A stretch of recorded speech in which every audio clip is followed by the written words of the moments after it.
Good morning, my dear students. In our first lecture, I have discussed about the syllabus of the data structure and the course outcomes with their corresponding Bloom taxonomy levels. Now we are starting from the unit number 1. Before that, I want to introduce the data structure. Data structure का क्या मतलब है, हमें इससे पहले ये समझना है हम इसे कैसे यूज करते हैं।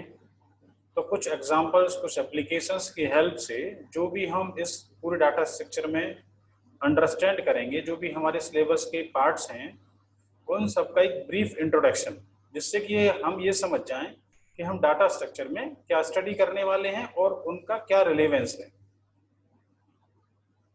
तो सबसे पहले हम ये जानने की कोशिश करते हैं कि डाटा स्ट्रक्चर का मतलब क्या है। What is data structure? तो डाटा स्ट्रक्चर कोई भी एक प्रोग्रामिंग लैंग्वेज नहीं है। डाटा स्ट्रक्चर एक मैथमेटिकल और लॉजिकल मॉडल है। तो data structure is a scheme for organising data in the memory of a computer. और हाँ, यहाँ पे हम जो बात कर रहे हैं मेमोरी की, this is the main memory of the computer. तो डाटा स्ट्रक्चर एक टाइप का मैथमेटिकल और एक लॉजिकल मॉडल है जो कि यूज होता है डेटा को ऑर्गेनाइज करने के लिए ऑफ ए कंप्यूटर।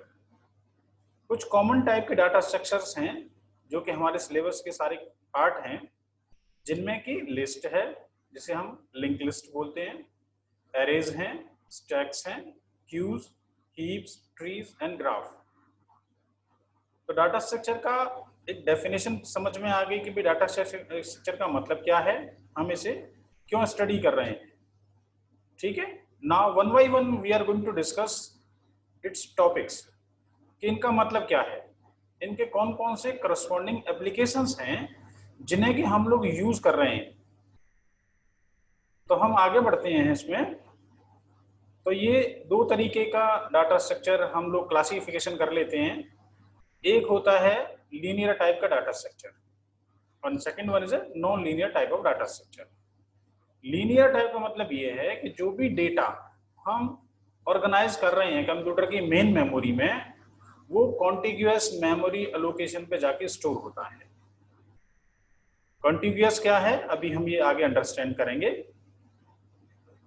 पहले हम ये डिस्कस कर रहे हैं कि इनके कौन कौन से टाइप्स हैं। तो सबसे पहला एक लीनियर हो गया, जिसमें कि हम लोग स्टडी करेंगे। एरे भी उसी का एक एग्जांपल है, उसमें लिंक लिस्ट भी है, स्टैक है, क्यूज है। तो ये सब के सब एग्जांपल्स हैं linear type of data structure. That means इसका सीधा सीधा मतलब ये है, इसको हम सरल भाषा में समझना चाहते हैं तो डेटा का ऑर्गेनाइजेशन, जिसमें कि जो भी डेटा है जो हम कंप्यूटर की मेन मेमोरी में स्टोर कर रहे हैं, वो एक कॉन्टिग्यूअस मेमोरी एलोकेशन पे जाके स्टोर होगा। जो दूसरी इसकी कैटेगरी है उसे हम बोलते हैं non linear type of data structure, जिसके की एग्जांपल्स हैं ट्रीज और ग्राफ। तो ये सब के सब, चाहे मैं लीनियर की बात कर रहा हूं चाहे मैं नॉन लीनियर की बात कर रहा हूं, तो these are the kind of organisation of the data into the computer main memory. केवल बेसिक डिफरेंस ये है कि एक में हम लोग कॉन्टिग्यूअस मेमोरी एलोकेशन यूज कर रहे हैं, जिसे कि हम लीनियर टाइप का डाटा स्ट्रक्चर बोलते हैं, जिसके की examples stack, Q, link list और एरे हैं। और जिसमें कि हम इस कॉन्सेप्ट को फॉलो नहीं कर रहे हैं, मतलब नॉन कॉन्टिग्यूअस मेमोरी एलोकेशन, उसको हम कह रहे हैं नॉन लीनियर टाइप का डाटा स्ट्रक्चर, जैसे कि ट्रीज है, ग्राफ है। अब हम आगे स्टडी करते हैं स्टैक क्या है, क्यू क्या है, लिंक लिस्ट क्या है, ट्री क्या है, ग्राफ क्या है, इनकी कौन सी बेसिक प्रॉपर्टीज हैं और इनके एसोसिएटेड एप्लीकेशंस, ताकि हम ये समझ जाएं कि स्टैक में, क्यू में, लिंक लिस्ट में, ट्री में या ग्राफ में डेटा एक्चुअली ऑर्गेनाइज कैसे हो रहा है। अभी हमने उनके बेसिक दो टाइप के क्लासिफिकेशन के बारे में जाना है और उनमें कौन कौन से डेटा स्ट्रक्चर्स को हम लोगों को स्टडी करना है, उनके बारे में अभी हमने ये जाना है। तो सबसे पहले मैं बात कर रहा हूं स्टैक टाइप के डाटा स्ट्रक्चर की। ये हमारा लीनियर टाइप का डाटा स्ट्रक्चर है। Stack is a linear type of data structure which works on LIFO order. LIFO that means it is a kind of organization, जिसे कि हम लोग बोलते हैं last in first out. Last in first out का मतलब क्या है कि जो ऑपरेशन जो डेटा लास्ट में इनपुट हुआ है वो सबसे पहले आउट होगा। तो इसमें बेसिकली दो टाइप के ऑपरेशंस हम लोग डिस्कस करते हैं, एक है पुश ऑपरेशन और सेकंड है हमारा पॉप ऑपरेशन। पुश ऑपरेशन का मतलब ये है कि insertion the elements into the stack. तो जिस वे में हम एलिमेंट्स ऐड कराते हैं, तो जो सबसे लास्ट में आपने इंसर्ट किया है एलिमेंट, अगर मैं वहां पे पॉप करना स्टार्ट करूंगा, डिलीट करना स्टार्ट करूंगा, तो जो सबसे लास्ट में एलिमेंट हमने इंसर्ट किया है ये सबसे पहले आउट होगा, मतलब डिलीट होगा। केवल यही कॉन्सेप्ट हमें इसमें फॉलो करना रहता है। तो that is that kind of data organisation जिसे कि हम लोग कहते हैं स्टैक। इसमें एक कंट्रोल वेरिएबल होता है जिसके थ्रू दोनों टाइप के ऑपरेशंस हमारे परफॉर्म होते हैं, चाहे मैं बात करूं पुश की, चाहे मैं बात करता हूं पॉप की, और उसको हम बोलते हैं टॉप ऑफ द स्टैक। यही रेस्पॉन्सिबल है किसी भी टाइप के ऑपरेशन को स्टैक में परफॉर्म कराने के लिए।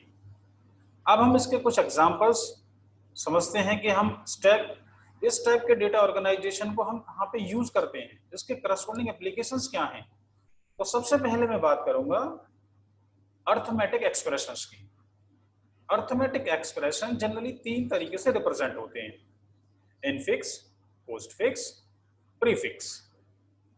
ये जो तीनों टाइप की कैटेगरीज हैं, इनमें केवल डिफरेंस ये है कि जो ऑपरेटर की पोजीशन है, अगर ऑपरेटर की पोजीशन ऑपरेंड के बीच में आ रही है तो हम उस टाइप के अर्थमेटिक एक्सप्रेशन को बोलते हैं इनफिक्स एक्सप्रेशन। दूसरा क्या है, जो दूसरी इसमें कैटेगरी है अर्थमेटिक एक्सप्रेशन की, उसे हम प्रीफिक्स। प्रीफिक्स का मतलब क्या है कि जो भी ऑपरेटर है उसकी पोजीशन मेरे ऑपरेंड से पहले आ रही है तो मैं उसको बोल दूंगा प्रीफिक्स। जो एक थर्ड कैटेगरी है अर्थमेटिक एक्सप्रेशन को रिप्रेजेंट करने की, उसको मैं कहता हूं पोस्टफिक्स। पोस्टफिक्स का मतलब ये है कि अगर ऑपरेटर मेरा ऑपरेंड के बाद में आ रहा है। तो ये तीन टाइप के अर्थमेटिक एक्सप्रेशंस को रिप्रेजेंट करने के तरीके हैं जो जनरली हम जो यूज करते हैं अपने मैनुअली कैलकुलेशंस के लिए, तो हम यूज करते हैं इनफिक्स एक्सप्रेशन। लेकिन जो कंप्यूटर अंडरस्टैंड करता है वो करता है पोस्टफिक्स एक्सप्रेशन। तो स्टैक का जो एप्लीकेशन है, सबसे इंपॉर्टेंट जो एप्लीकेशन है, जो भी हम लोग अर्थमेटिक एक्सप्रेशन इनफिक्स नोटेशन में यूज कर रहे हैं, उनको कन्वर्ट करता है पोस्टफिक्स एक्सप्रेशन में। और दूसरा एप्लीकेशन इसका ये भी है कि जो ये कन्वर्ट करता है इनफिक्स टू पोस्टफिक्स, तो पोस्टफिक्स की वैल्यू को इवेल्युएट करने के लिए कि उस अर्थमेटिक एक्सप्रेशन की वैल्यू क्या है, for that purpose we are also using that kind of data organisation, that is the stack. तो ये इसके दो एप्लीकेशंस हैं। तो इसमें नेक्स्ट है हमारा stack useful in recursion. Recursion में भी ये यूज होता है, function calling, mathematical expression, calculation, reversing the string. तो ये इसके एसोसिएटेड एप्लीकेशंस हैं। नेक्स्ट मैं बात कर रहा हूं क्यू की। तो क्यू भी एक टाइप का डाटा स्ट्रक्चर है जिसमें कि लीनियर टाइप का ही डाटा स्ट्रक्चर है, जिसमें कि मुझे जो डेटा ऑर्गेनाइजेशन की प्रॉपर्टी फॉलो करनी है उसमें क्या है, फर्स्ट इन फर्स्ट आउट, जिसे कि मैं कहता हूं फीफो। तो FIFO is also kind of linear type of data structure, लेकिन इसमें मुझे क्या कंडीशन फॉलो करनी है, फर्स्ट इन फर्स्ट आउट। इसका मतलब यह है कि जो एलिमेंट सबसे पहले आया है वो एलिमेंट सबसे बाद में आउट होगा। इसको हम साधारण तरीके से ये ऐसे भी समझने की कोशिश करें, जैसे कि मैं टिकट लेने के लिए रेलवे के प्लेटफॉर्म पे वेट कर रहा हूं टिकट लेने का, तो वहां पे जो लाइन लगी हुई है, तो सबसे पहले टिकट उसी को मिलेगा कि जो लाइन में सबसे आगे है, और सबसे बाद में टिकट उसे मिलेगा जो उस लाइन में सबसे बाद में है। तो इस टाइप के कॉन्सेप्ट को मैं कहता हूं फर्स्ट इन फर्स्ट आउट। तो इसी को हम कहते हैं क्यू। क्यू में हम दो टाइप के कंट्रोल वेरिएबल को यूज करते हैं जो कि जिम्मेदार हैं इसमें ऑपरेशंस को परफॉर्म कराने के लिए, जिन्हें कि हम कहते हैं रियर और फ्रंट। रियर मेरा रेस्पॉन्सिबल है इंसर्शन के लिए, और जो मेरा फ्रंट है ये मेरा रेस्पॉन्सिबल है क्यू में डिलीशन के लिए। अभी हम आगे जब इनकी करस्पॉन्डिंग ऑपरेशंस के बारे में डिस्कशन करेंगे, एल्गोरिथम्स के बारे में डिस्कशन करेंगे, तब हम इसको और ज्यादा बेहतर तरीके से समझ पाएंगे। अभी हम बेसिक सारी चीजों को समझने की कोशिश कर रहे हैं कि इनके फंडामेंटल्स क्या हैं और इनके करस्पॉन्डिंग एप्लीकेशंस कहाँ पर हम लोग इसे यूज कर रहे हैं। तो इसके एप्लीकेशंस कहाँ हैं? सीपीयू शेड्यूलिंग में, disk scheduling, input output buffers, pipes, files input output. CPU scheduling को हम थोड़ा सा समझते हैं। इसमें क्या है कि जो भी प्रोसेसेस एग्जीक्यूट करने के पास प्रोसेसर के पास जा रहे हैं तो उनमें सीपीयू शेड्यूलिंग अप्लाई होती है। सीपीयू शेड्यूलिंग कई तरीके से होती है, उनमें से एक तरीका ये भी है कि जो भी प्रोसेसेस पहले आए हैं वो पहले एग्जीक्यूट होंगे। तो सीपीयू शेड्यूलिंग में भी हम इस कॉन्सेप्ट को, इस टाइप के डेटा ऑर्गेनाइजेशन को यूज करते हैं। Next, linked list. A linked list is also a kind of linear kind of data structure in which linear order is not given by their physical placement in memory. ठीक है? Next, elements may be added in front and end of the list as well as middle of the list. कहीं से भी हम इसमें elements को add करा सकते हैं। बस इसमें यह कि जो फिजिकल लोकेशन होगी वो कॉन्टिग्यूअस नहीं होगी, लेकिन लीनियर की कैटेगरी में इस वजह से है, लीनियर टाइप डाटा स्ट्रक्चर हम इस वजह से बोल रहे हैं क्योंकि इसके सारे एलिमेंट एक सीक्वेंशियल मैनर में एक्सेसिबल हैं। We can access each and every element और these are associated in a linear fashion. तो लिंक लिस्ट को हम कहाँ पे यूज करते हैं, इसके क्या एप्लीकेशन है? तो link list is used for dynamic implementation for stack and queues. जितने भी टाइप के हम डाटा स्ट्रक्चर की बात करते हैं, चाहे वो स्टैक है, चाहे वो क्यू है, चाहे वो ट्री है, चाहे वो ग्राफ है, उनको हमें इम्प्लीमेंट करना पड़ेगा, उस कॉन्सेप्ट को हमें इम्प्लीमेंट करना पड़ेगा किसी भी लैंग्वेज की, प्रोग्रामिंग लैंग्वेज की हेल्प से। तो जैसे मैं सी की बात करता हूं तो सी में मैं इन सारे कॉन्सेप्ट को, चाहे स्टैक है, चाहे क्यू है, चाहे ट्री है, चाहे ग्राफ है, मैं दो तरीके से इम्प्लीमेंट कर सकता हूं, एक स्टैटिक मेमोरी एलोकेशन के थ्रू और एक डायनामिक मेमोरी एलोकेशन के थ्रू। स्टैटिक मेमोरी एलोकेशन में हम यूज करते हैं एरेज को और डायनामिक मेमोरी एलोकेशन के लिए मैं यूज करता हूं लिंक लिस्ट को। तो ये इसके करस्पॉन्डिंग एप्लीकेशंस हैं जहां पे मैं लिंक लिस्ट को यूज करता हूं। नेक्स्ट, जो दूसरी हमारी कैटेगरी है डाटा स्ट्रक्चर की, उसे मैं कहता हूं non linear type of data structure. मतलब कि जो एक ये इस टाइप का डेटा ऑर्गेनाइजेशन है जहां पे non contiguous memory allocation use हो रही है। तो a tree is a non linear kind of data structure.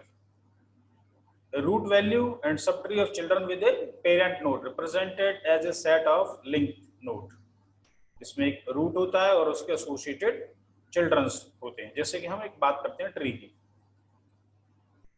तो ट्री की क्या एप्लीकेशंस हैं? Manipulation hierarchical data. जैसे मैं किसी ऑर्गेनाइजेशन की बात करता हूं, अगर मुझे उसका स्ट्रक्चर डेवलप करना है तो उसमें एक हेड होंगे ऑर्गेनाइजेशन के, देन उसके सबऑर्डिनेट्स होंगे, then we will move to the top from the bottom. तो इस टाइप की हायरार्की जो होती है, इस टाइप की हायरार्की के रिलेशनशिप को, डेटा ऑर्गेनाइजेशन को हम कहते हैं tree, tree kind of data structure और non linear kind of data structure. दूसरा और क्या इनके एग्जांपल्स हैं? Make information easy to search, manipulate sorted list of data, workflow for compositing digital images for visual effects, router algorithms. तो ये इनके associated applications हैं जहां पे मैं इस टाइप के डेटा ऑर्गेनाइजेशन को यूज करता हूं। नेक्स्ट जो इसमें है ग्राफ। ग्राफ भी एक टाइप का नॉन लीनियर काइंड का डाटा स्ट्रक्चर है। जैसे कि मैं बात करता हूं ग्राफ की, तो graph is a collection of vertices and edges. Formally a graph is a set of vertices and a binary relation between vertices and adjacency. इनके क्या करस्पॉन्डिंग एप्लीकेशंस हैं, या इस टाइप के कॉन्सेप्ट को या डेटा ऑर्गेनाइजेशन को मैं कहाँ पे यूज करता हूँ। तो इसका जो सबसे इंपॉर्टेंट एग्जांपल है उसको मैं कहता हूँ फाइंडिंग शॉर्टेस्ट ट्रूथ। जैसे कि हम जीपीएस यूज करते हैं अपने मोबाइल में, एक सोर्स है और एक डेस्टिनेशन है, तो उन सोर्स और डेस्टिनेशन के बीच में जितने भी पॉसिबल पाथ्स हैं उन सब में से वो शॉर्टेस्ट पाथ, सबकी डिटेल वो हमें बताता है। तो it is the examples of the graph. तो फाइंडिंग शॉर्टेस्ट रूट्स, सर्चिंग के लिए social network connections, internet routing, these are the corresponding applications with related to the graph। तो ये हमने एक बेसिक फंडामेंटल्स डाटा स्ट्रक्चर और उससे डिफरेंट काइंड्स के डाटा स्ट्रक्चर के बारे में आज डिस्कशन किया है। कौन कौन सी दो मेन कैटेगरीज हैं क्लासिफिकेशन के बारे में, linear type, non linear type, और उनमें कौन कौन से टाइप के डाटा स्ट्रक्चर्स को हमें डाटा स्ट्रक्चर सब्जेक्ट में स्टडी करना है, वो हमने एक ब्रीफ आज इस लेक्चर में डिस्कस किया। नेक्स्ट लेक्चर में हम लोग स्टार्ट करेंगे डेटा ऑर्गेनाइजेशन, डिफरेंट काइंड से data types, then we will continue. Okay, thank you.